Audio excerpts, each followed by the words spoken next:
गिरता है। वह आंसू सीधे आदमी के जूते को जला देता है, लेकिन गुस्सा होने की बजाय उसे उस बेचारे जीव पर दया आ जाती है। फीनिक्स को दर्द में तड़पता देखकर उसका दिल पिघल जाता है। वह उसकी जंजीरें खोल देता है और उसे आजाद कर देता है। अपनी जान बचाने के बदले फीनिक्स उसे एक पंख देता है, उसकी दयालुता के लिए एक छोटा सा इनाम। लेकिन जब आदमी वापस लौटता है तो राजा उसे गिरफ्तार करवा देता है, क्योंकि वह फीनिक्स को पकड़कर नहीं ला सका। आदमी उस पंख को दिखाकर अपनी बात साबित करने की कोशिश करता है, लेकिन हैरानी की बात यह थी कि वह पंख अब फीका और बेजान हो चुका था। कोई भी उसकी बात पर विश्वास नहीं करता। राजा उसके मौत की सजा सुना देता है। जैसे ही आदमी मौत का सामना करने वाला होता है, अचानक वह पंख आग की लपटों में जल उठता है। आसमान से फीनिक्स नीचे उतरता है। उसकी जलती हुई आग पूरे शहर को रोशन कर देती है। अब आखिरकार सच सबके सामने आ जाता है। लोग मांग करने लगते हैं कि उस आदमी को तुरंत रिहा किया जाए। राजा की उसे रास्ते से हटाने की योजना नाकाम हो जाती है, लेकिन राजा हार मानने को तैयार नहीं था। वह आदमी को एक विशाल भेल को मारने का आदेश देता है। आदमी अपने उड़ने वाले गधे पर सवार होकर एक सुनसान द्वीप पर पहुंचता है। वहां उसे वह विशाल भेल दिखाई देती है। उसका पूरा शरीर लोहे की जंजीरों से जकड़ा हुआ था। वह दर्द से कराह रही थी। आदमी उसे बचाने का फैसला करता है। गधे पर सवार होकर वह सीधे भेल की नाक के अंदर जा गिरता है। बहुत गहराई में पहुंचने के बाद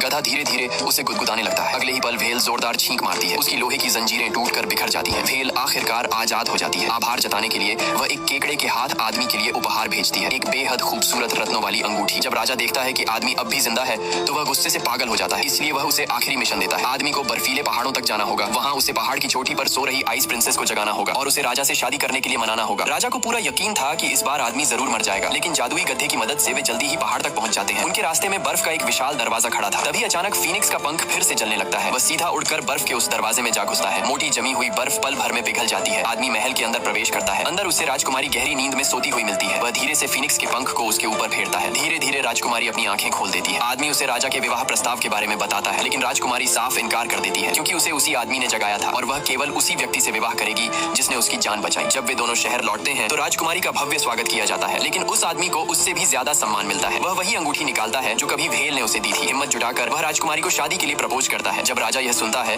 तो वह गुस्से से आग बबूला हो जाता है। वह आदमी को सीधे जेल में डलवा देता है। अगले दिन फांसी के मैदान में 3 विशाल कड़ाह तैयार किए जाते हैं। एक में उबलता हुआ पानी भरा था, दूसरे में बर्फ जैसा ठंडा पानी और आखिरी में जहरीला दूध भरा हुआ था। आदमी को धक्का देकर उबलते पानी वाले कड़ाह में डाल दिया जाता है। उसी समय राजकुमारी अपनी अंगूठी उसकी तरफ फेंक देती है। अंगूठी पानी से टकराती है और एक जबरदस्त विस्फोट होता है। उस ताकत से आदमी कड़ाह से बाहर उछल जाता है, लेकिन वह सीधा बर्फ जैसे ठंडे पानी वाले कड़ाह में जा गिरता है। एक ही पल में उसका शरीर बर्फ की मूर्ति बन जाता है। ऐसे नाजुक समय में फीनिक्स का पंख धीरे धीरे नीचे उतरता है और देखते ही देखते उसके शरीर की सारी बर्फ पिघल जाती है, लेकिन भागने से पहले ही वह जहरीले दूध वाले कड़ाह में गिर जाता है। भीड़ वहां से जाने लगती है। सबको लगता है कि अब सब खत्म हो चुका है, लेकिन तभी एक चमकता हुआ डैंडेलियन हवा में तैरता हुआ नीचे आता है और फिर एक